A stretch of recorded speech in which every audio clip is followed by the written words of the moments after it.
Allahumma salli wa sallim ala abdika wa rasulika sayyidina wa maulana wa habibina Muhammad wa ala alihi wa ashabihi ajma'in. Ya Allah, semoga salawat dan salam, berkah dan nikmat senantiasa Engkau curahkan untuk hamba kekasih-Mu, untuk baginda Nabi kita Muhammad alaihi salatu wassalam, untuk keluarga beliau, untuk istri-istri beliau, untuk putra-putri beliau, dan untuk seluruh sahabat Nabi. Semoga Allah meridai kita bersama mereka. Amma ba'd. Jamaah rahimakumullah. Di antara metode pengajaran yang baik itu melakukan evaluasi. Tadi malam kita udah ngaji.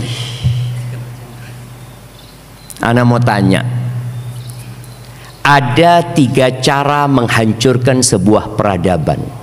Sebutkan. Oh, depan ana nih langsung nih. Bismillah. Pertama, menghancurkan keluarga. Yang kedua, menghancurkan pendidikan. Nah, iya, bagaimana menghancurkan peran ibu, bagaimana ibu malu menyandang profesi ibu rumah tangga. Baik. Yang ketiga,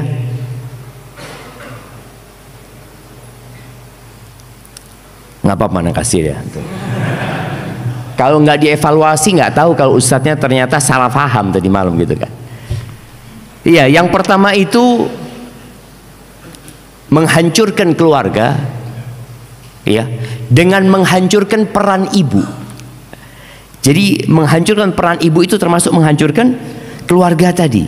Yang kedua, menghancurkan pendidikan. Menghancurkan pendidikan dengan menjadikan guru itu tidak lagi dihargai dan dihormatin. Jadi murid itu nggak lagi menghormatin gurunya. Yang ketiga, menggugurkan panutan-panutan. Sehingga orang yang dipanuti, yang dijadikan idola adalah orang-orang fasik yang hanya mengajak kepada kefasikan. Jadi 3. Nah, sudah. Baik. Evaluasi yang kedua.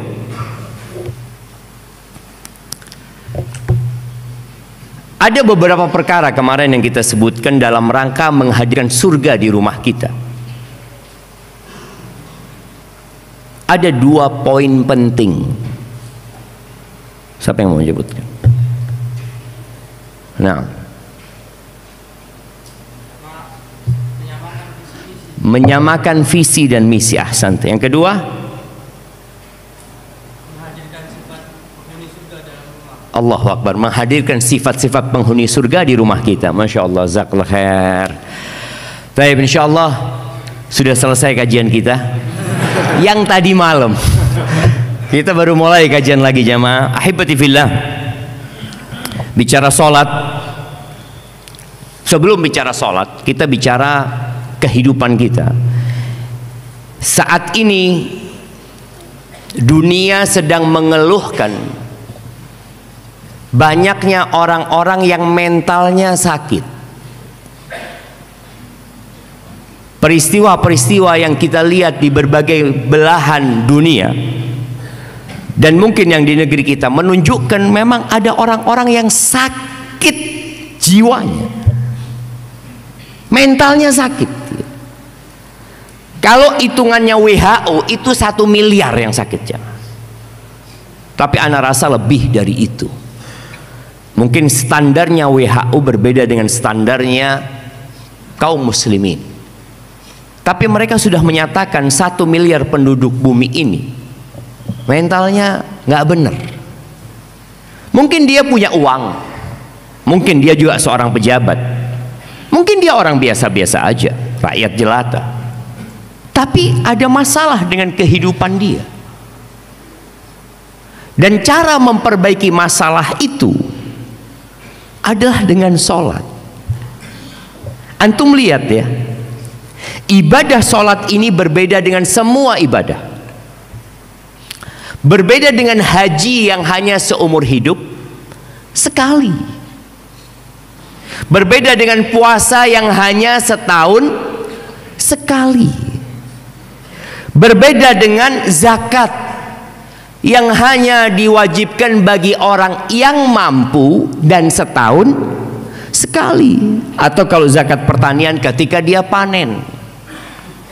Namun berkaitan dengan rukun Islam yang kedua ini dilakukan tiap hari berulang kali.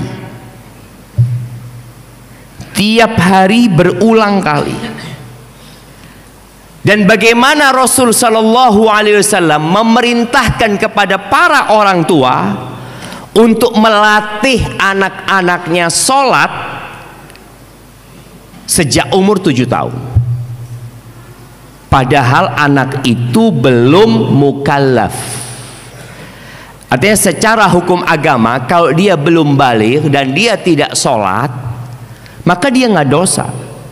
Tapi diperintahkan oleh Nabi SAW, muru itu artinya perintahkan, auladakum bis salati wa hum abna'u sab'in wadribuhum 'alaiha wa hum abna'u 'ashrin. Perintahkan anak-anakmu sholat sejak umur 7 tahun. Perintah. Sebelum 7 tahun kita tidak memerintah, tapi kita mencontohkan.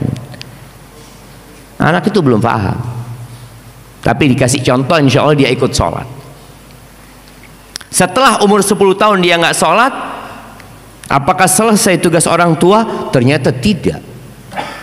Jadi yang punya tugas, yang mukallaf itu orang tuanya, bukan anaknya. Orang tuanya yang sudah balik, yang muslim, yang berakal sehat, dia harus memerintahkan anaknya sholat. Kalau nggak dia dosa. Yang dosa bapaknya, yang dosa ibunya. 10 tahun nggak sholat, pukul. Nggak main-main urusan sholat. Jadi benar-benar spesial sholat ini, jemaah. Karena manusia butuh sama sholat itu. Coba kita lihat pelaksanaan sholat ini. Allah Azza wa Jalla mengatakan, inna salata kanat 'alal mu'minina kitaban mauquta.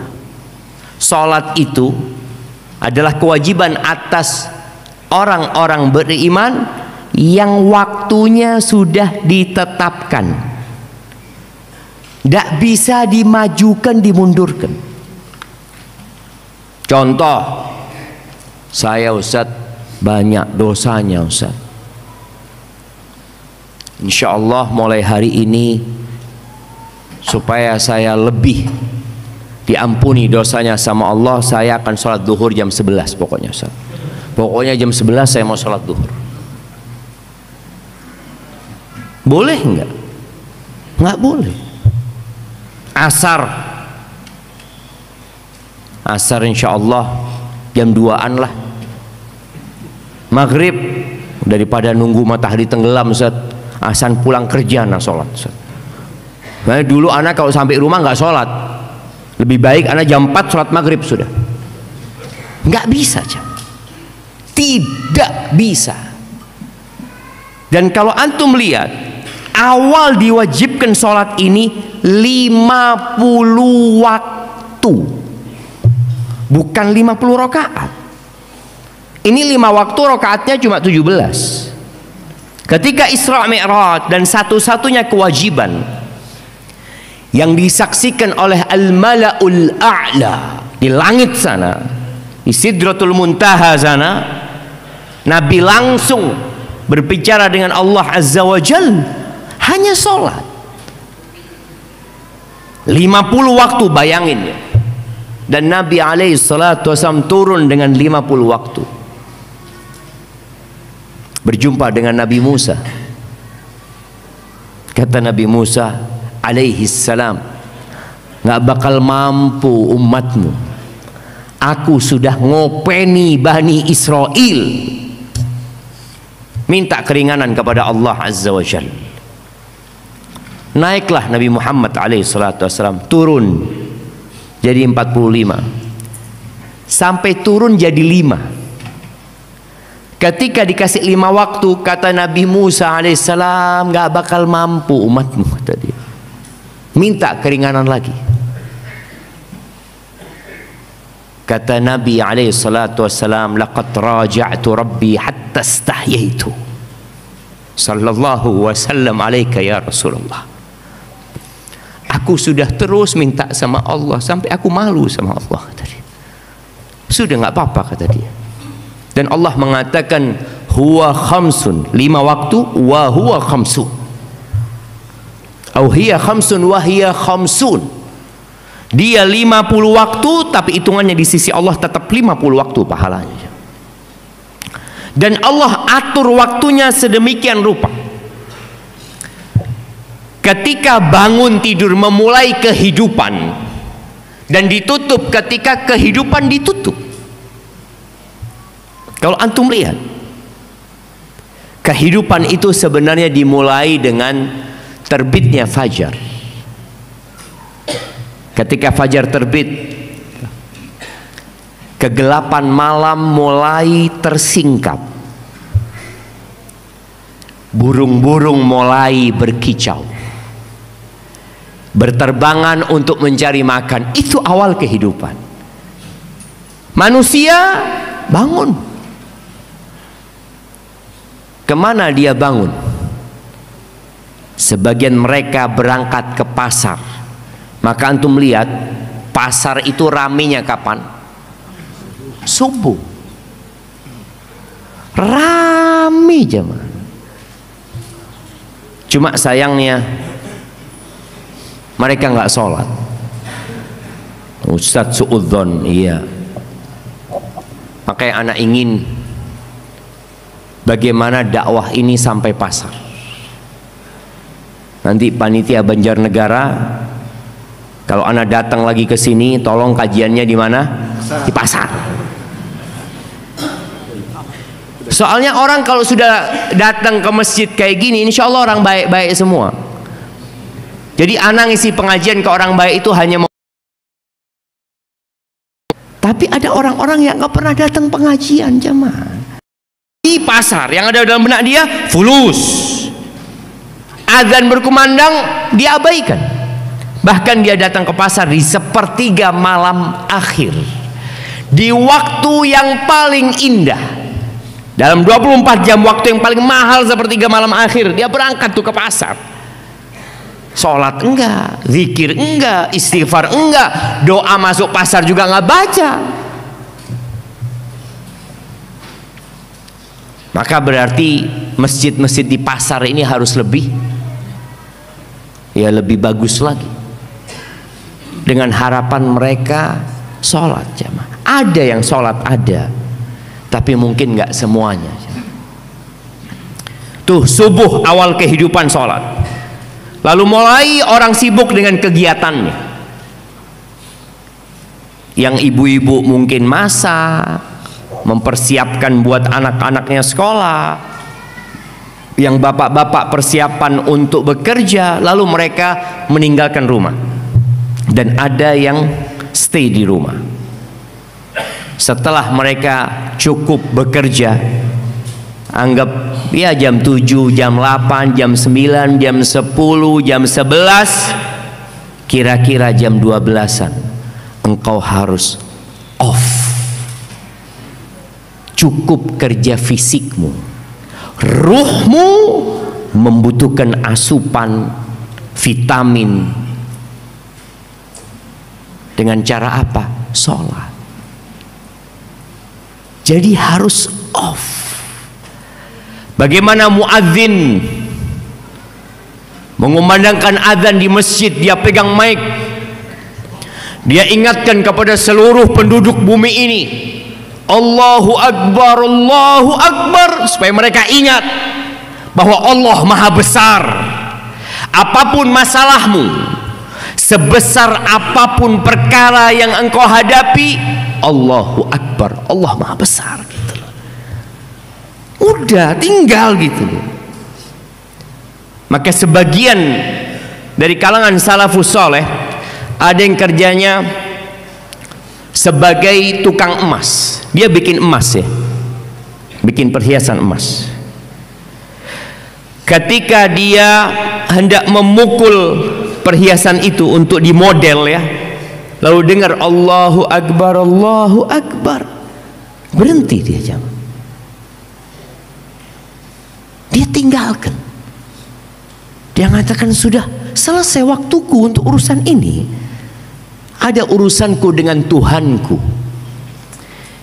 Dialah yang menciptakan diriku. Tangan ini darinya. Kedua mataku juga dari Allah Azza wa Jalla, bukan dari tempat aku bekerja. Kita lihat kadangkala orang lebih loyal dengan tempat dia bekerja daripada kepada Tuhannya yang menciptakan dia. Engkau sekarang masih bisa bekerja, masih diterima bekerja dengan fasilitas bukan dari kantor ya. Kantor kasih mobil, Allah kasih kaki sama engkau. Kantor kasih gaji, Allah kasih 2 mata, 2 lisan, 2 tangan kepadamu. Sebenarnya engkau bekerja dengan fasilitas Tuhan, bukan dengan fasilitas kantor. Makanya kalau engkau mungkin kecelakaan, kedua matamu buta, lumpuh, engkau nggak dipekerjakan lagi, tapi sama Allah engkau tetap bekerja. Tuh, zuhur, sholat, dan alhamdulillah di negeri kita ada jam istirahat. Namun sebagian orang memanfaatkan jam istirahat buat makan, tidur, apa? Isoma. Istirahat, sholat, makan. Alhamdulillah masih ada sholatnya jamaah. Masih ada sholatnya, isoma itu. Tapi kemudian setelah itu bekerja lagi. Dan subhanallah kita lihat syariat Allah yang sekarang dipraktekkan di beberapa negara maju. Rasul sallallahu alaihi wasallam itu bersabda, qilu fa inna syaitana la yaqil. Kalian tidur siang, hendaklah kalian melakukan tidur siang. Setan itu tidak tidur siang. Jadi orang yang nggak tidur siang kayak siapa? Karena nggak ngomong itu. Betul jamaah. Makanya di Jepang itu katanya ada jam orang harus tidur. Dimatikan semuanya, mereka harus istirahat, tidur sebentar. Nggak harus lama tidur itu. Tidur itu yang penting berkualitas. Nggak harus lama. Bangun seger, melanjutkan kehidupan. Ketika matahari mulai condong ke barat di waktu asar itu, kalau zuhur waktu matahari tergelincir, kemudian nanti asar itu ketika bayangan itu sudah sesuai dengan bentuknya, itu masuk waktu asar. Orang harus sholat lagi. Lu sholat lagi? Iya, engkau butuh sholat gitu loh. Allah itu yang menciptakan fisik kita. Fisik kita ini, tubuh kita ini terdiri dari 2 unsur. Unsur tanah dan unsur ruh. Tanah itu membutuhkan ya makan, olahraga ya. Ruh ini butuh sholat. Maka asar antum harus sholat. Waktunya dibatasin.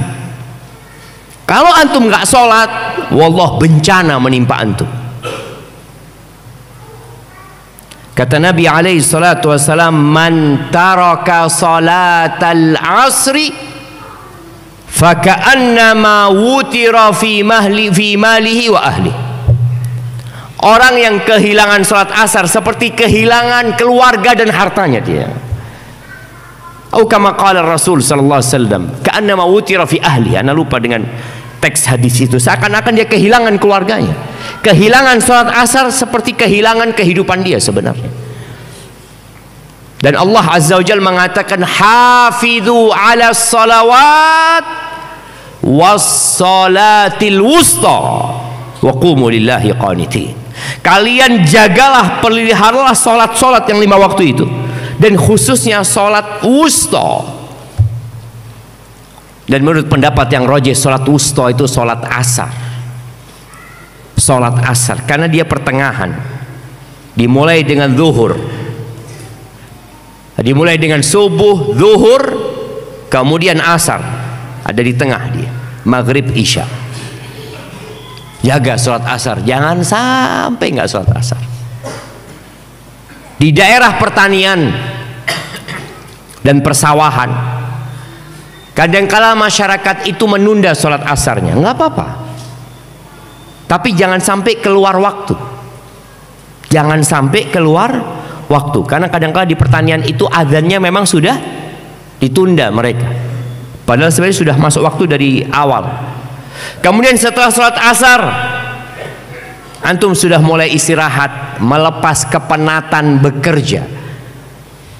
Kalau kita lihat kebanyakan orang kerja 8 jam. Kalau masuk jam 8, pulang jam 4. Masuk jam 7, pulang jam 3 mungkin. Ketika matahari tenggelam, dalam kondisi antum santai sedang bercengkrama dengan keluarga, minum kopi sambil makan pisang goreng, tahu-tahu Allahu Akbar, Allahu Akbar. Diingatkan lagi kita Allahu Akbar. Diingatkan lagi dengan 2 kalimat syahadat. Lalu kita dipanggil hayya 'alas shalah. Ayo sholat. Tinggalkan kesibukan, hentikan pekerjaan. Rasul sallallahu alaihi wasallam kalau di rumahnya itu beliau bantuin urusan keluarga. Tapi kalau masuk waktu sholat kayak nggak kenal sama kita. Ya udah. Orang itu harus profesional. Ketika sudah waktunya sholat, udah bukan waktu keluarga, ini waktunya Tuhanku. Tadi imam kita membaca inna sholati wa nusuki wa mahyaya wa mamati. Buat siapa? Lillahi rabbil alamin.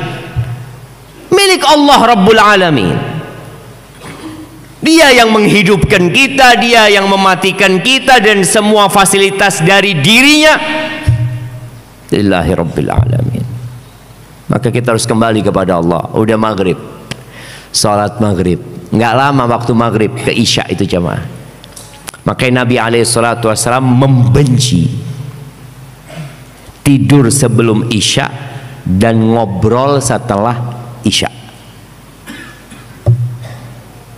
Sedangkan kalau kita lihat kafe-kafe itu kapan hidupnya? Setelah isya. Orang itu main gaple biasanya, main gaple atau apa ba'dal isya, nonton ba'dal isya. Ternyata memperbaiki hidup itu kita harus kembali kepada ajaran Rasul sallallahu alaihi wasallam. Beliau nggak suka an-naum qabla al-isya wal hadith ba'da. Tidur sebelum isya, ngobrol setelah isya itu nggak disukain sama Nabi SAW. Kenapa? Kalau engkau ngobrol setelah isya, kapan berhentinya? Nggak ada panggilan adzan kecuali subuh. Makanya kalau kita lihat ya di beberapa kota, oh ya di kota ana di Jember sana, ana lihat di alun-alun itu orang kadangkala nongkrong di sana sampai subuh. Dan kebanyakan alun-alun itu di depannya ada masjid jami. Subuh nggak ke masjid jami mereka. Lu anak ngomong bubar mereka. Dengar adzan itu bubar. Ya mungkin mereka sholat di masjid kampungnya.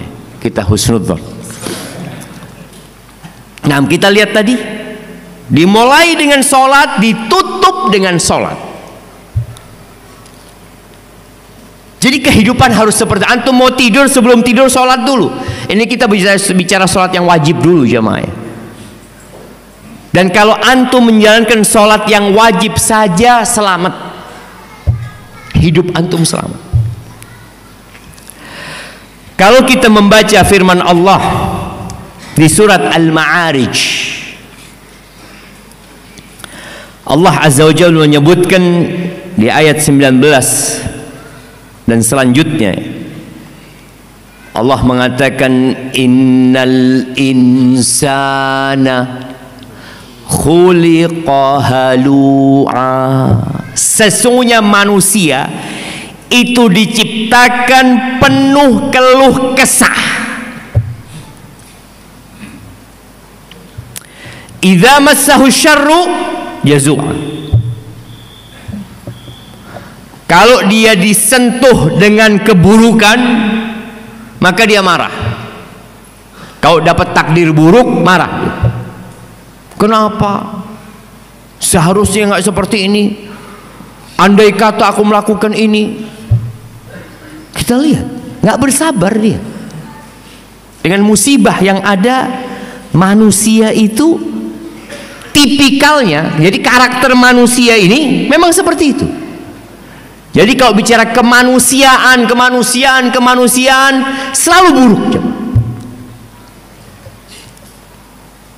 Allah Azza wa Jalla mengatakan innahu kana zaluman jahula. Manusia itu makhluk yang sangat zalim dan sangat bodoh. Tanpa bimbingan syariat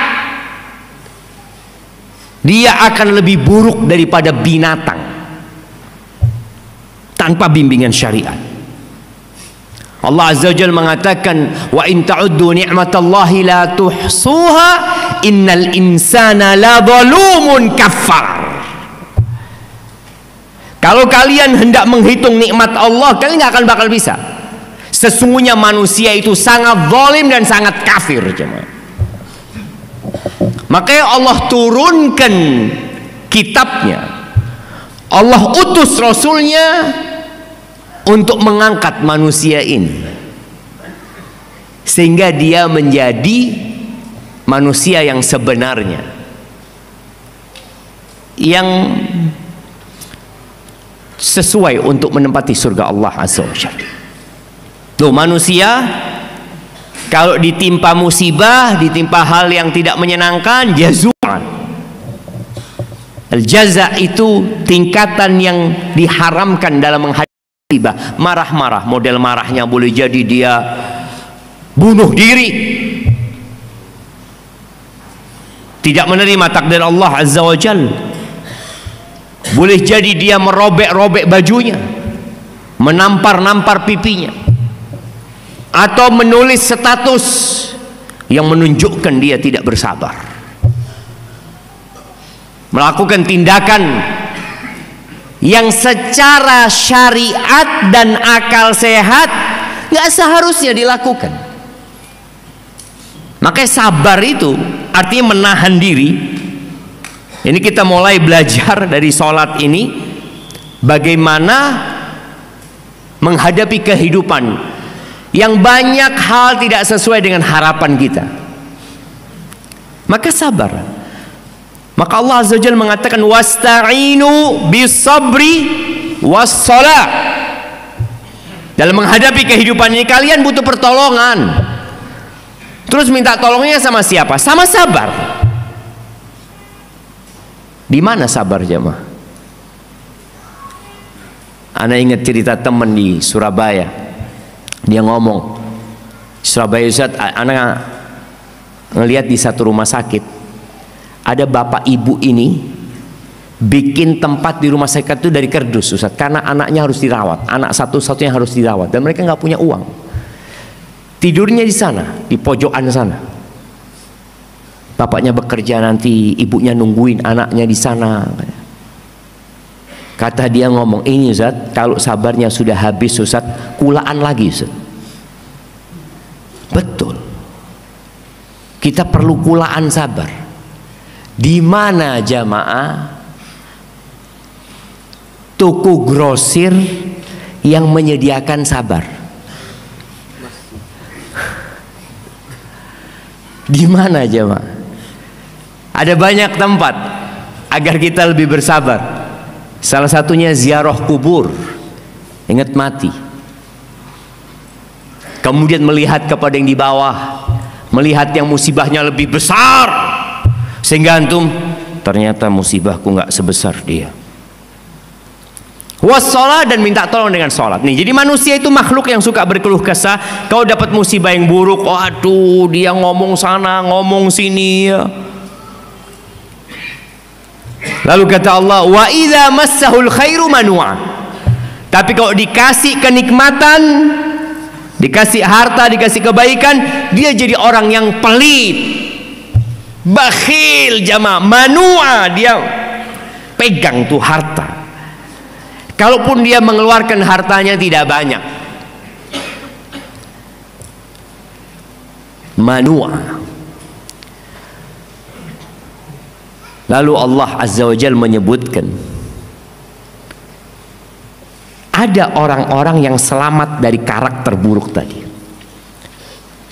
Illal musallin, kecuali orang-orang yang sholat. Jadi sholat ini ternyata memang memperbaiki hidup kita. Karakter antum akan berubah asalkan sholatnya benar. Dan terus-terusan sholat. Alladzina hum ala sholatihim daimun.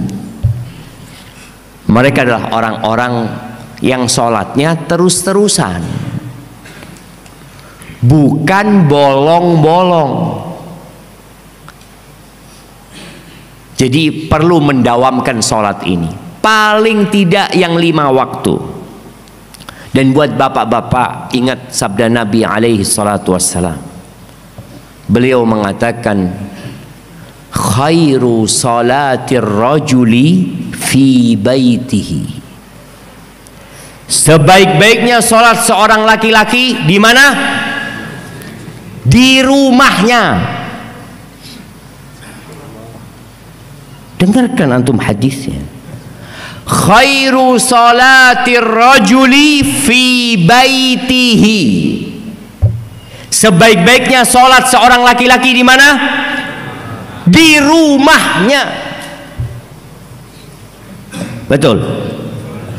Illal maktubah, kecuali sholat wajib, baru di masjid. Hadisnya seperti itu ya. Jadi yang 5 waktu ini di masjid. Tapi tadi ada orang-orang yang ya seharusnya berlomba-lomba dalam kebaikan, ya tambah dengan sholat sunnah ya. Makan saja, tubuh kita butuh makan ya 3 kali, kadang-kadang 2 kali cukup. Tapi sholat minimal 5 kali, minimal, supaya antum sehat dan hidup kalian baik. Alladzina hum ala salatihim daimun. Lalu Allah sebutkan amalan-amalan lainnya. Walladzina hum fi amwalihim walladzina fi amwalihim haqqum ma'lum lis-sa'ili wal mahrum. Ini bicara harta. Jadi sholatnya udah benar, kemudian jangan lupa hak orang-orang lain di harta kita. Lalu ada sifat-sifat lain. Terakhir Allah menyebutkan di akhir kriteria orang yang selamat dari penyakit mental tadi.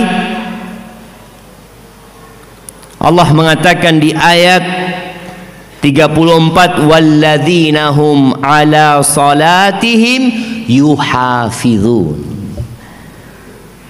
Awalnya daimun, akhirnya yuhafizun. Dimulai dengan sholat, ditutup dengan sholat. Mereka adalah orang-orang yang menjaga sholat. Jadi bukan asal-asalan sholatnya. Kenapa kita perlu belajar lagi tentang sholat? Jadi fikih sholat butuh belajar lagi. Oh sudah tahu saya Ustaz. Kapan antum terakhir belajar fikih sholat? Mungkin dulu waktu kecil. Padahal boleh jadi sholat kita nggak benar. Makanya orang-orang yang hidupnya belum baik tapi dia sholat Ustaz, berarti ada masalah dengan sholatnya. Allah berfirman di surat Al-Ma'un Allah mengatakan fawailul lil musallin. Wailul lil musallin. Fawailul lil musallin alladzina hum an salatihim sahun. Alladzina hum yurun. Ini orang salat, wail tapi buat dia. Masuk neraka dia. Gimana sih orang salat masuk neraka? Karena tidak menjaga salatnya. Salatnya asal-asalan. Tidak tepat waktu, atau syarat dan rukunnya tidak terpenuhi. Sebagian kita sholat di kereta padahal ada musola, sholatnya duduk. Loh, kok sholat antum duduk?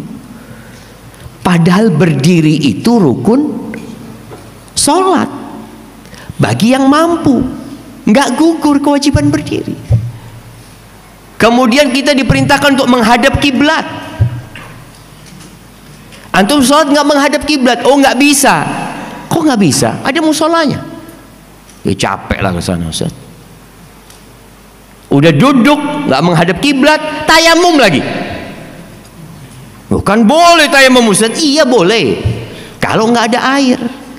Lu itu kereta tiap stasiun isi air. Antum mau mandi di mana? Toilet kereta bisa.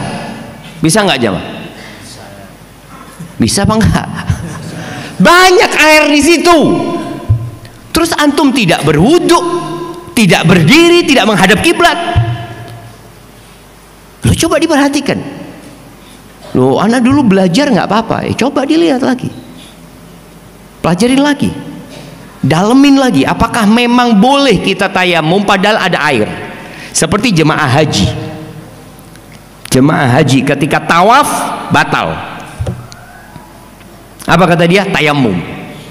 Tayamum dengan punggungnya orang yang berkeringat-keringat di sana. Dia tayamum sudah pokoknya. Loh, emangnya nggak ada air? Di Mekah nggak ada air. Di Masjidil Haram nggak ada air. Air banyak sekali. Iya repot tapi Ustaz. Maka tadi perlu antum lihat. Innar rajula, kata Nabi alaihi salatu wasallam dalam hadis yang diriwayatkan Tabrani, innar rajula la yusalli salata sittina sana wa lam tuqbal lahu salah. Ada orang yang salat selama 60 tahun, dia salat nggak diterima salatnya satu pun. Maka tadi kalau kita ternyata kok kehidupan kita tidak membaik ya, bukan bicara ekonomi ya, kehidupan kita kok nggak bahagia hidup ini, kita kok selalu berkeluh kesah, kaya tapi sulit umpamanya untuk tidur di malam hari karena memikirkan dunia. Sholat Ustaz, tapi boleh jadi tadi ada syarat dan ketentuan sholat yang kurang. Ini orang sholat selama 60 tahun, satu pun sholatnya nggak ada yang diterima. Kenapa? Karena asal-asalan. Yutimmu ruku'ahu wa la yutimmu sujudahu. Yutimmu sujudahu wa la yutimmu ruku'ahu. Sujudnya sempurna, rukuknya nggak sempurna. Rukuknya sempurna, sujudnya nggak sempurna. Yang penting saya sholat. Allah Azza wa Jalla mengatakan, inna sholata tanha anil fahsya wal munkar. Salat itu mencegah dari perbuatan keji dan mungkar. Kalau ternyata kita salat tapi maksiat terus jalan, apa yang harus dilakukan?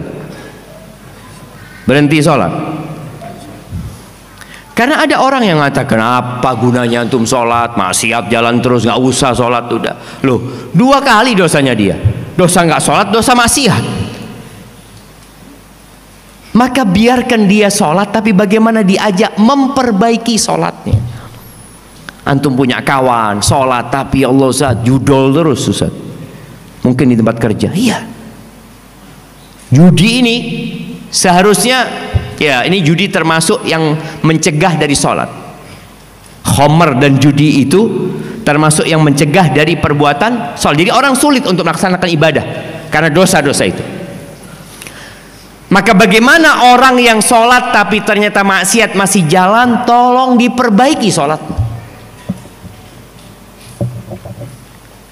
Usahakan antum memahami apa yang dibaca.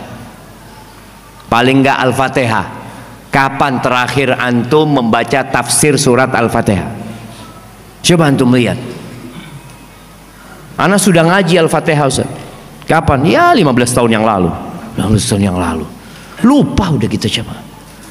Makanya pengajiannya para ustadz itu nggak ada yang baru. Hati-hati antum kalau dapat ustadz bawa ilmu baru. Oh, bid'ah ini. Anda kajiannya ustadz itu hanya ngulangin kitabnya Al-Quranul Azim, hadisnya sunnah Rasul SAW. Ya udah cuma itu. Kajian itu berulang karena manusia itu pelupa. Maka Allah katakan fadzakir, fadzakir, wadzakir, ingatkan orang-orang itu jamaah. Ahibati billah, Umar bin Khattab radhiyallahu taala anhum, dia pernah nulis surat jamaah. Dan ini pentingnya ya, seorang pemimpin itu, pemimpin apapun ya, kita bicara pemimpin itu bukan hanya presiden. Boleh jadi pemimpin di desa umpamanya, pemimpin di kota. Dia punya kewajiban amar ma'ruf nahi mungkar kepada semua yang menjadi anak buahnya. Ini Umar dalam hadis atau dalam athar yang disebutkan dari Malik, dari Imam Malik, dari Nafi', dari Umar, dari Ibn Umar ibn Khattab radhiyallahu anhuma, bahwa Umar nulis surat kepada seluruh pegawainya dia, gubernurnya, bupatinya, di kota-kota ya. Subhanallah, di zaman Umar bin Khattab Islam itu sudah sampai ke Palestina, sampai ke Mesir sudah Islam itu, sampai ke Irak sana sudah. Jadi yang dikelola oleh Umar itu bukan Jaziratul Arab saja, sudah keluar, sudah ke Syam. Itu Umar tulis surat. Apa isi suratnya? Umar mengatakan, inna ahamma amrikum indi as-salah. Umar mengatakan, sesungguhnya yang paling penting dari urusan kalian di sisiku, semua urusan kalian penting. Umar mengatakan semua urusan kalian penting, tapi yang paling penting as-salah. Solat yang paling penting. Jadi bikin rakyat kalian solat, bikin semua pegawai-pegawai kalian solat. Faman hafidhaha wa hafadha 'alaiha hafidha dina.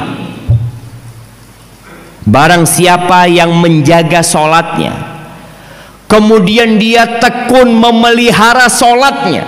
Jadi cuma bukan sekedar solat, tapi dia memelihara solatnya, dia telah memelihara agamanya.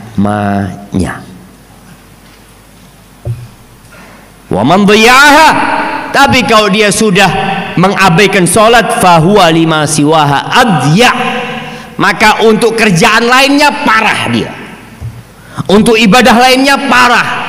Loh Ustaz, nih orang Masya Allah orang baik Ustaz di kampung ana Ustaz, rajin sodako, berbagi kepada masyarakat Ustaz, nolong orang lain, cuma dia nggak sholat, bukan orang baik dia.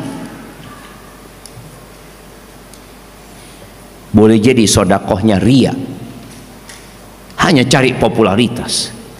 Lalu kewajiban dia kepada Tuhannya dia tidak lakukan. Ada masalah dengan diri orang ini. Ingat jemaah, sholat ini syiarnya umat Islam. Tanda orang itu muslim dilihat dari mana? Ya sholatnya. Maka Nabi SAW menyebutkan perbedaan antara Islam dengan kekufuran itu as-sholah. Orang yang tidak sholat itu diperselisihkan keislamannya. Para ulama beda pendapat, apakah dia masih muslim atau dia sudah kafir. Dalam madhab Hambali, atau qaul fil madhhabil hambali, orang itu sudah kafir. Kalau dia nggak sholat kemudian mati, nggak usah disolatin. Orang hidup nggak sholat, mati minta disolatin, malah dibawa ke masjid sama orang-orang. Lu ini hidup nggak pernah ke masjid, antum mati antum paksa dia bawa ke masjid. Dan dalam madhab itu dikatakan dikuburkan jangan sama orang Islam, bikinkan jurang, taruh dia di sana.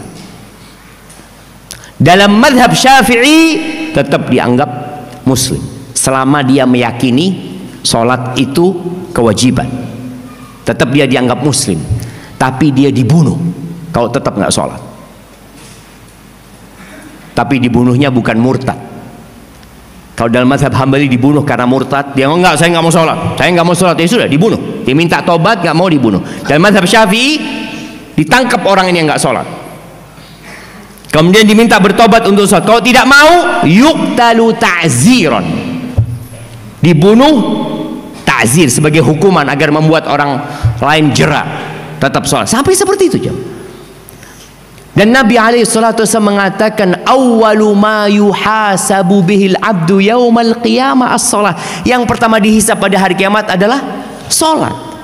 Dan Nabi kita Muhammad SAW, bagaimana cara beliau mengenali kita nantinya? Dari mana jemaah? Dari bekas wudhunya. Kalau orang ini nggak pernah sholat, bagaimana dia akan ketahuan dia umatnya Nabi Muhammad SAW? Nggak kelihatan. Dan sholat ini disebutkan ditharul mu'minin, selimutnya orang-orang beriman. Syiar keluar kelihatan. Dithar melindungi dia, menjaga dan menyelamatkan dirinya, menghangatkan rohani mereka. Dan sholat ini tiangnya agama jemaah. Kemudian tidak ada bagian buat orang yang meninggalkan sholat dalam agama ini. Maka ahibati fillah, di mana-mana kita kadang-kala melihat di proyek-proyek ya tulisannya utamakan keselamatan. Tapi di proyek lain Anda pernah melihat utamakan sholat dan keselamatan. Karena sebenarnya sholat itu jalan keselamatan. Islam mengajari orang disiplin dengan sholat. Ada orang yang disiplin ketika kerja, nggak pernah telat orang ini, Zat, Masya Allah Zat, selalu tepat waktu, bahkan menjadi pegawai teladan. Tapi kalau sholatnya telat-telat, dia nggak teladan di mata Allah Azza wa Jalla. Barakallahu fiik. Itu mungkin dapat Anda sampaikan pada kesempatan kali ini. Banyak sekali jamaah ayat-ayat dalam Al-Quran berkaitan dengan sholat ini.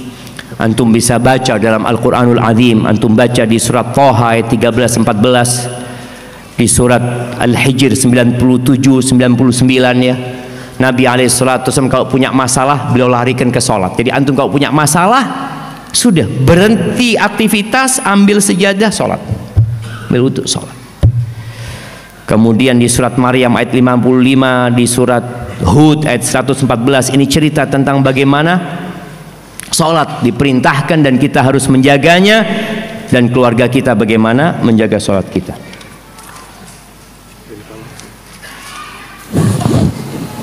Oh, ini tadi ada permintaan nanti, minta tolong diumumkan ada mobil Panther R1048 FM terparkir, kondisi lampu masih nyala. Tadi masih nyala. Mudah-mudahan akinya nggak habis ya. Tapi kalau akinya habis, insya Allah kita siap mendorong mobil antum. Sahih jemaah, Ana pernah punya mobil dulu yang kalau mau menghidupkan manggil mahasiswa, karena harus didorong. Bismillah, afwan jiddan. Ustaz Syafiq, Ana udah sholat wajib 5 waktu berjamaah di masjid, terus rajin kajian, ngaji salaf sejak tahun 95. Sudah jadi ikhwan, namun saya belum bisa menundukkan pandangan. Suka lihat wanita cantik, itu saja maksiat saya. Tolong doakan ana bisa tobat dan husnul khatimah. Mohon maaf lahir batin. Yang suka melihat wanita cantik itu kita semuanya. Loh, siapa yang nggak suka jamaah? Allah Azza wa Jalla mengatakan zuyyina linnas hubbus syahawati minan nisa. Diindahkan dalam pandangan manusia itu hubbus syahwat, cinta kepada syahwat, kepada siapa? Kepada wanita-wanita.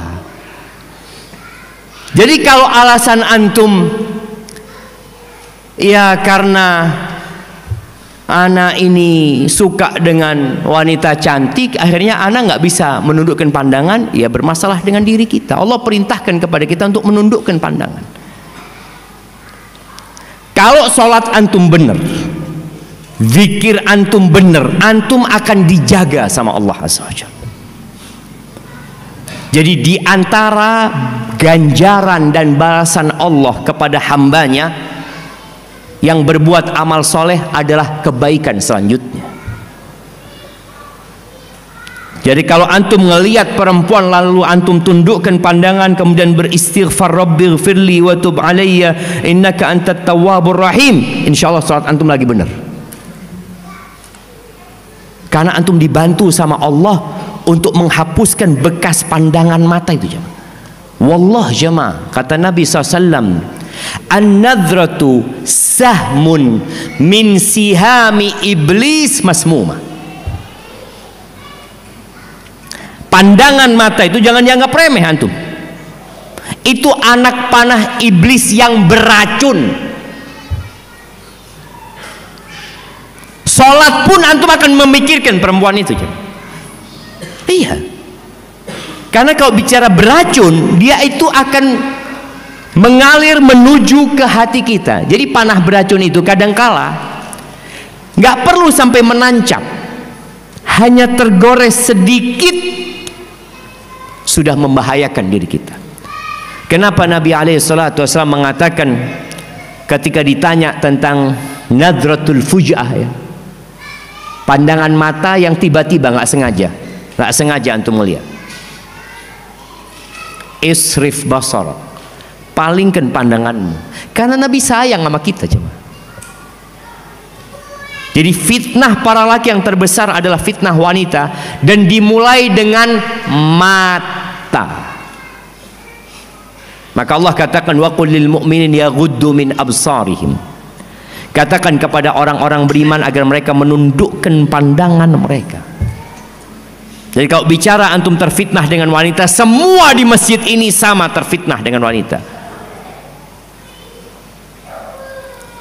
Yang terfitnah dengan laki-laki sakit, nggak waras. Kalau ngeliat laki-laki, masya Allah, oh ini bahaya. Jadi wajar, antum itu wajar, dan itu ujian antum. Tugas antum berusaha perbaiki zikir antum. Ketika antum melihat, palingkan pandangan antum, terus antum istighfar. Kemudian Nabi SAW mengajarkan doa kepada sahabatnya. Hafalkan doa ini. Allahumma inni a'udzubika min syarri sam'i wa min syarri basari wa min syarri lisani wa min syarri qalbi wa min syarri mani. Tuh lihat doanya. Ya Allah, aku berlindung kepadamu dari keburukan pendengaranku, penglihatanku, keburukan lisanku, keburukan hatiku, dan keburukan air maniku. Karena dari mata turun ke hati. Wallah jamaah, nikmat melihat wanita cantik, kelezatan melihat wanita cantik dengan kelezatan zikrullah, nggak ada apa-apanya. Antum coba rasakan. Ketika antum sudah di posisi ingat sama Allah, nikmat, dan ternyata melihat wanita itu azab. Azab buat kita. Istri antum jadi tidak cantik lagi. Ngelihat istri antum, waduh, wis tuwek ternyata dia. Karena antum pandangannya kemana-mana. Dan antum tidak akan merasakan kenikmatan di atas ranjang seperti kenikmatan orang yang menundukkan pandangan. Nggak bakal. Orang yang menundukkan pandangan Allah akan kasih nikmat. Dan sekarang fitnah pandangan. Jangan banyak-banyak melihat yang mubah karena akan mengantarkan kepada yang makruh kemudian ke yang haram. Hati-hati. Tundukkan pandangan, dipaksa, bantulah aku ya Allah, bantulah aku untuk menundukkan pandangan. Azza wa Jalla. Insyaallah antum perbaiki salatnya dan antum diselamatkan sama Allah Azza wa Jalla. Ustaz izin bertanya. Anak laki-laki ana usianya 11 tahun. Tapi masih wudu asal. Salat juga gerakan dan doanya masih asal. Bagaimana cara menasehatinya Ustaz? Kami sudah dengan berbagai cara menasehati dengan lembut dan bahaya-bahaya ketika hal tersebut masih dilakukan. Khawatir sholatnya tidak diterima karena berpengaruh dengan adab anak kami. Putra kami ada di sini Ustaz. Mohon nasihatnya Ustaz, jazakallah khair.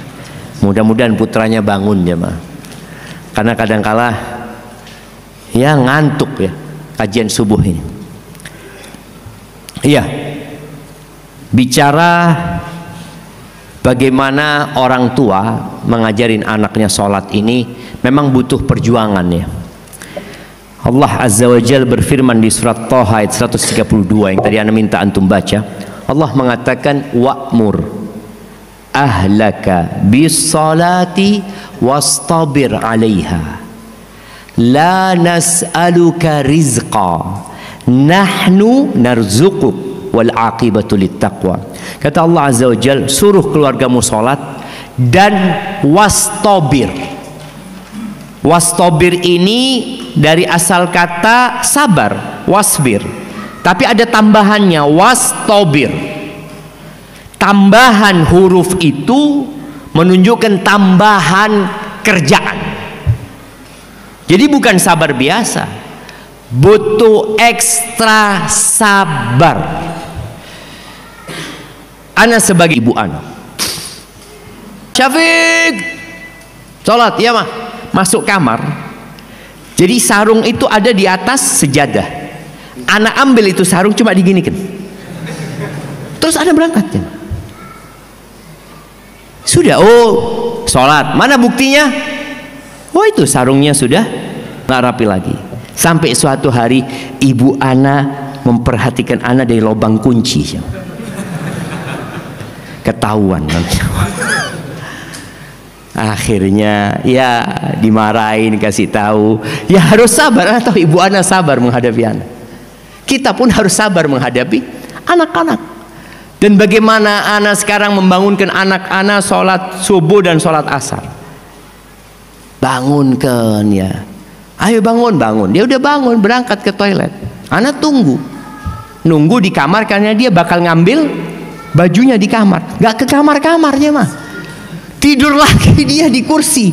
Allahu Akbar. Masuk kamar mandi, duduk dia di toilet. Kita ketuk baru dia bangun, baru dia ambil wudhu. Dan kita selalu ngomong wudhunya yang benar, sempurnakan wudhunya. Setelah wudhu kita cek. Seperti itu, butuh kesabaran. Jadi anak-anak itu butuh pembiasaan. Kalau dia belum sadar, kesadaran dari orang tuanya melakukan pembiasaan. Maka kenapa dari umur 7 tahun? Karena bagaimana dia biasa, sholatnya sudah benar, bagaimana biasa wudhunya sudah benar. Ini udah lewat nih, udah 11 tahun umpamanya.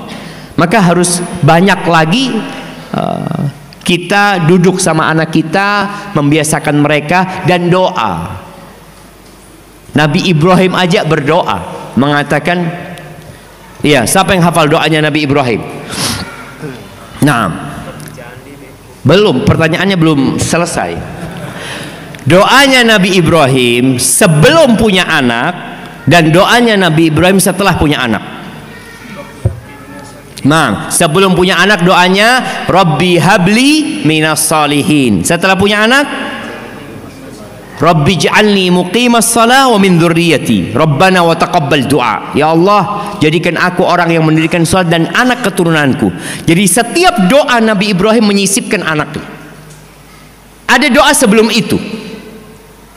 Wajnubni wa baniya an na'budal asnam. Ya Allah, hindarkan aku dan anak keturunanku dari menyembah berhala-berhala.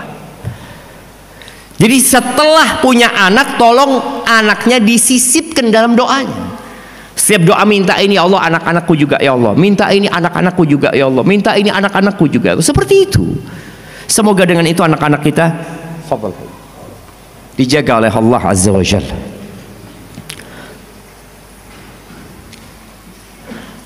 Nah, jadikan sabar dan sholat sebagai penolongmu. Mohon dijelaskan arti sabar itu apa?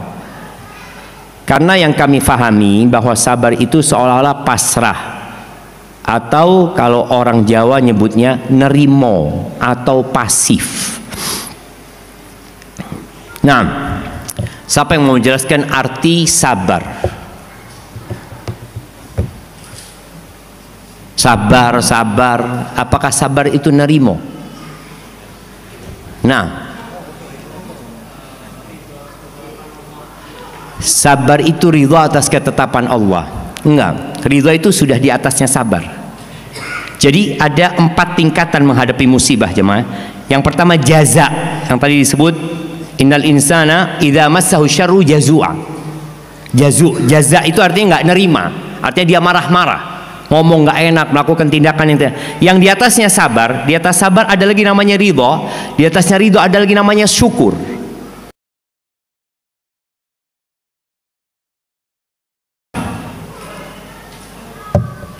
Nah, fadhal. Menahan dari keluh kesah, menahan dari keluh, menahan betul, menahannya betul.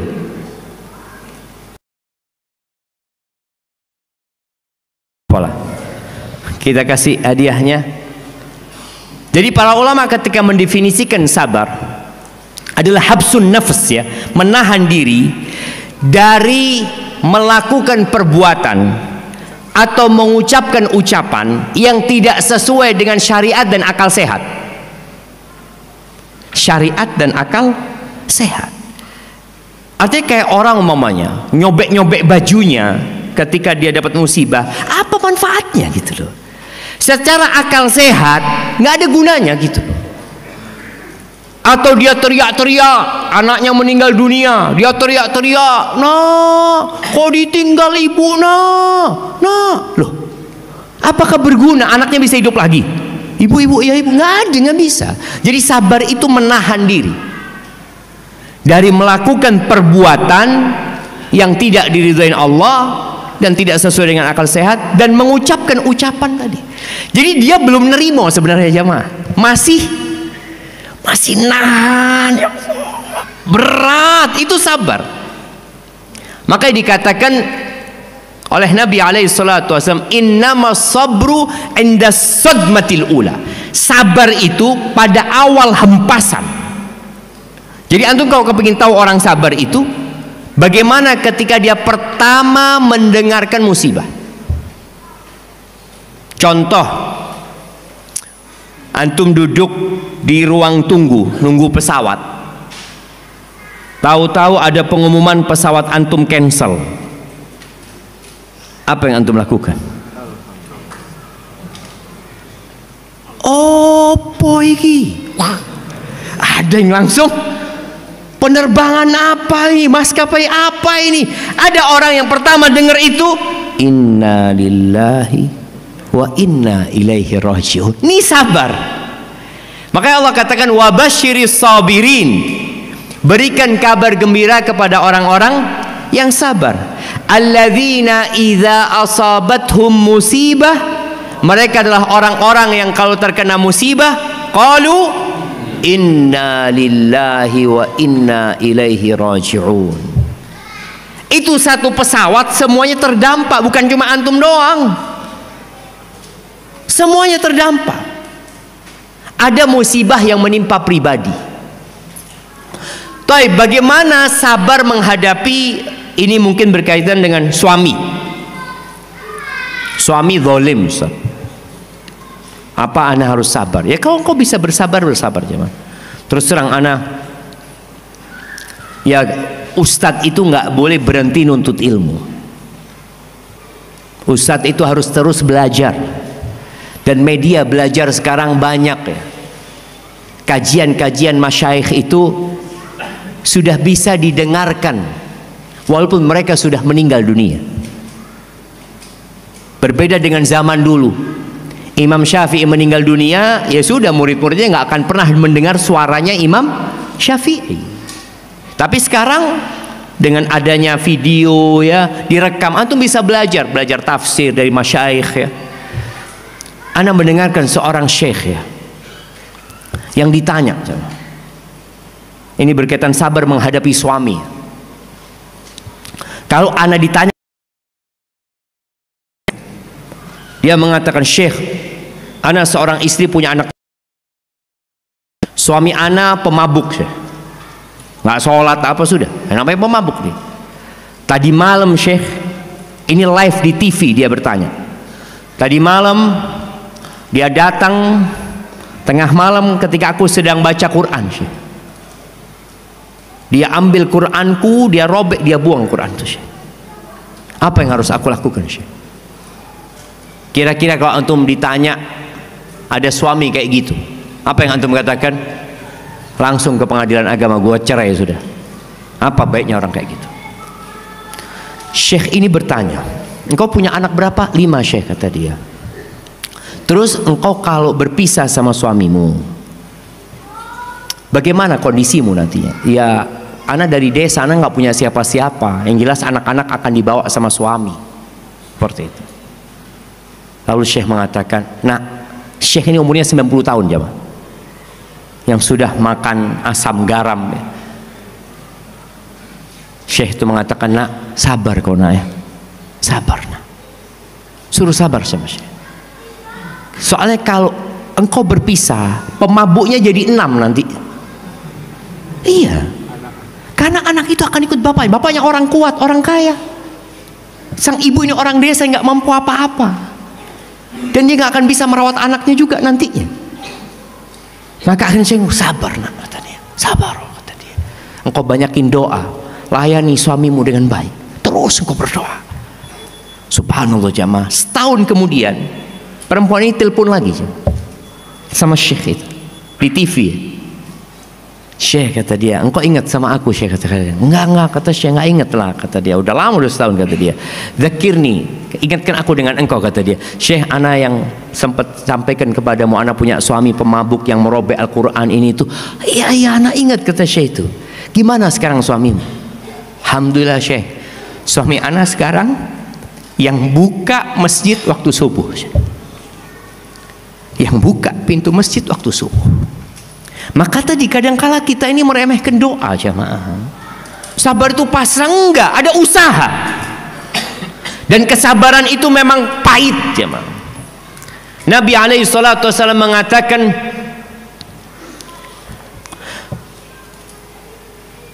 waman yatasabbar yusabbirhullah.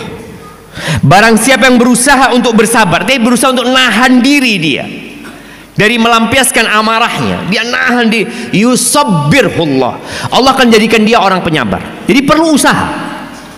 Wa ma u'tiya ahadun ata'an khairan wa awsa' minas sabr. Tidak ada, kata Nabi SAW, pemberian Allah yang lebih baik dan lebih luas daripada kesabaran. Tidak ada. Jadi kalau antum dikasih kesabaran sama Allah, insya Allah antum masuk surga. Soalnya para malaikat ketika menyambut penghuni surga, mereka mengatakan, salamun alaikum bima sabartum. Keselamatan buat kalian karena kesabaran kalian waktu hidup. Melaksanakan perintah Allah butuh kesabaran, menjauhi larangan Allah butuh kesabaran, menghadapi masalah-masalah butuh kesabaran. Maka minta sama, itu yang namanya sabar. Jadi bukan nerimo. Kalau sudah menerima, ridho itu tingkatannya lebih tinggi dari kesabaran. Bani Israel, Allahu Akbar jemaah. Siapa pemimpin di Mesir pada waktu itu? Firaun. Apakah ada pemimpin yang lebih zalim daripada Firaun? Nggak ada. Bayi-bayi disembelih, yang laki-laki, yang perempuan dibiarkan hidup, dijadikan budak sama Firaun. Nabi Musa udah pergi meninggalkan Mesir alaihissalam. Lalu beliau balik. Setelah beliau berumur 40 tahun balik ke Mesir. Kondisi Mesir tetap sama. Mulailah Nabi Musa bersabar, berdakwah, mendakwain Fir'aun ini. Tapi ternyata Fir'aun nggak berubah. Apa kata Bani Israel? Udzina min qabli an ta'tiyana wa min ba'di ma ji'tana. Kata Bani Israel, Musa, kita ini udah disiksa, disakitin, ditindas sebelum engkau datang. Engkau datang juga tetap kita disiksa. Maka disuruh sabar Nabi Musa alaihissalatu wassalam. Suruh berdoa semoga Allah membinasakan musuh kalian. Lalu Allah mengatakan, wa tammat kalimatu rabbikal husna ala bani Israel bima sabar. Allah sempurnakan nikmat Allah buat Bani Israel. Dengan apa? Dengan kesabaran mereka jemaah menghadapi Firaun. Disiksa. Itu 40 tahun bersabar jemaah setelah datangnya Nabi Musa. Dikatakan setelah 40 tahun Nabi Musa meninggalkan Mesir. Pergi meninggalkan Mesir. Dan itu pun masih dikejar sama Firaun. Tapi mereka sabar. Maka dikatakan jemaah Yahudi itu penyabar. Bagaimana Yahudi bisa menguasai Palestina? Karena kesabaran mereka. Kalau antum tahu Perang Dunia Kedua bagaimana kondisi Yahudi, sebelum itu bagaimana mereka? Mereka sabar jemaah. Mereka datang ke Palestina itu beli tanah satu ya, beli tanah sini, beli tanah sini, nggak langsung dikuasai untuk Palestina. Tahu-tahu satu kampung sudah dibeli sama mereka. Tahu-tahu satu kabupaten sudah dibeli sama Yahudi. Setelah itu umat Islam sadar, nggak mau lagi jual sama Yahudi. Apa yang dilakukan? Ya udah, mereka sudah kuat. Kalau dulu kami masih membeli, sekarang kami merampas. Karena mereka punya kekuatan itu. Kitanya yang kadang-kala memang kurang sabaran. Doa aja males. Kalau disuruh doa lagi. Al-Imam Syafi'i mengatakan, atahza'u bid-du'a wa tazdarihi wa ma tadri bima sana'ad du'a'u sihamul layla tukhti walakin laha amadun walil amadin qidha'u. Kau meremehkan doa, kata Imam Syafi'i. Bayangkan Imam Syafi'i itu meninggal tahun 204. Beliau sudah menghadapi manusia-manusia yang kau suruh berdoa, doa lagi. Meremehkan doa. Engkau meremehkan doa dan kau rendahkan itu doa. Engkau tidak tahu apa yang dilakukan oleh doa ini. Sihamul lail, anak panah di malam hari yang tidak pernah salah. Nggak pernah salah. Karena Allah mengatakan ud'uni astajib lakum. Nggak pernah salah. Tapi ada waktunya. Kadangkala kita nggak sabar nunggu waktunya. Bani Israel nunggu setelah Nabi Musa datang 40 tahun jemaah. Nabi Muhammad alaihissalatu wasallam menunggu penaklukan kota Mekah berapa tahun? 13 tahun di Mekah, hijrah 8 tahun. Setelah 21 tahun Mekah baru bisa kembali ke sana. Kita nggak sabar kadang-kala, doa aja enggak. Maka nggak pernah kita akan mendapatkan karunia Allah Azza wa Jalla kalau kita nggak sabar. Kita diperintahkan untuk bersabar dan tentunya syukur kalau mendapatkan nikmat, bersabar ketika mendapatkan musibah. Tolong jelaskan hukum orang yang selalu mencari-cari kesalahan orang lain. Orang yang suka ngomongin orang lain, dia sebenarnya orang yang penuh dengan kekurangan. Jadi dalam rangka menutupi kekurangannya dengan cara apa, ada istilah pertahanan, menyerang itu adalah pertahanan yang paling baik. Jadi dia ini kurang. Jadi kalau antum lihat orang ghibah ngomongin orang lain, ini orang sedang kurang. Kalau orang itu nggak kurang, dia nggak akan ngomongin orang lain. Dia akan memuji orang lain. Kalau dia orang yang tidak kurang, ada orang lain yang kurang, dia akan ngasih nasihatin orang lain. Bukan mencari-cari kesalahan orang lain. Kata Nabi SAW, man satara musliman satarahullah.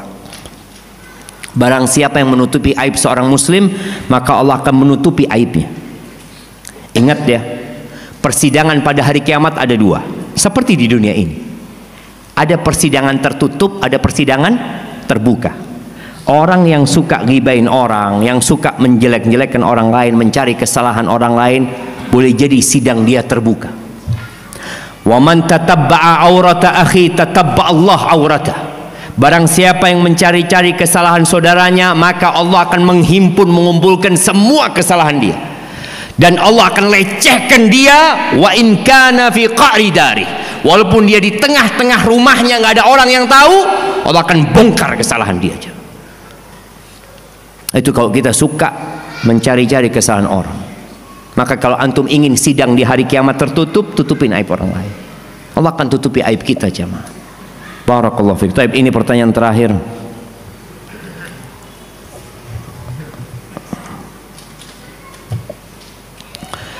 Saya bekerja di perusahaan ribawi.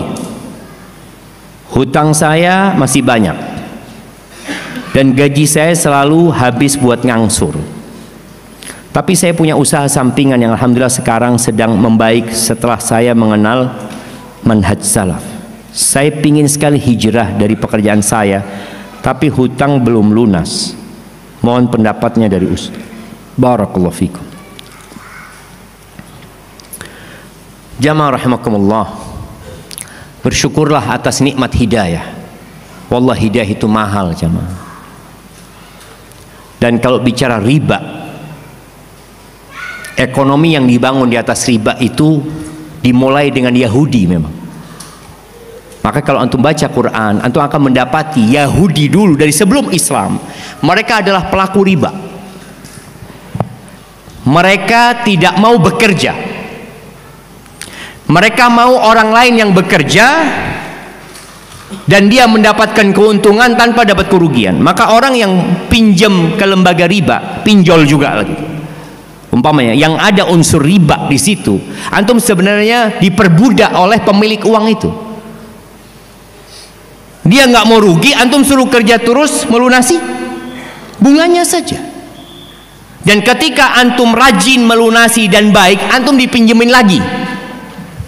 Iya, ditawarin lagi. Ini baik, ini orangnya, masya Allah, budak yang loyal. Dikasih duit lagi, suruh bekerja lagi, antum putar uang itu. Ketika antum tidak bisa melunasin, antum jadi budak yang buruk. Rumah antum akan disita, harta antum akan dihabisi. Nggak ngurus, padahal antum dulu orang yang loyal sama dia aja. Riba itu adalah tadi sistem ekonomi yang hanya memperbudak orang lain.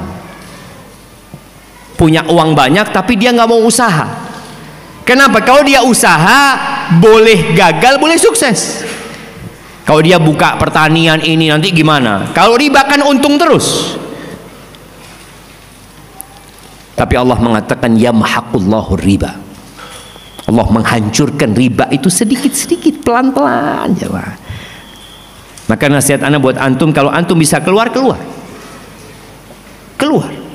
Utang nanti gimana? Lu antum gajinya nggak berkah sudah. Kalau bisa keluar, karena ada yang nggak bisa keluar, jemaah. Di penalti atau apa ya, dan dia nggak punya uang. Kalau antum bisa keluar, segera keluar. Dan keluarnya bukan karena punya usaha baru, tapi keluarnya karena Allah mengharamkan riba. Karena kalau niatnya antum keluar disebabkan ada usaha baru, ya bukan lillahi ta'ala. Tapi ketika seorang keluar kemudian dia kehilangan segalanya seperti para sahabat Nabi radhiyallahu ta'ala anhum, ketika mereka hijrah meninggalkan kota Mekah ke kota Madinah, mereka tidur di masjid, jemaah. Rumah nggak punya, pekerjaan nggak ada, nol. Ya dibantu sama orang-orang Ansor.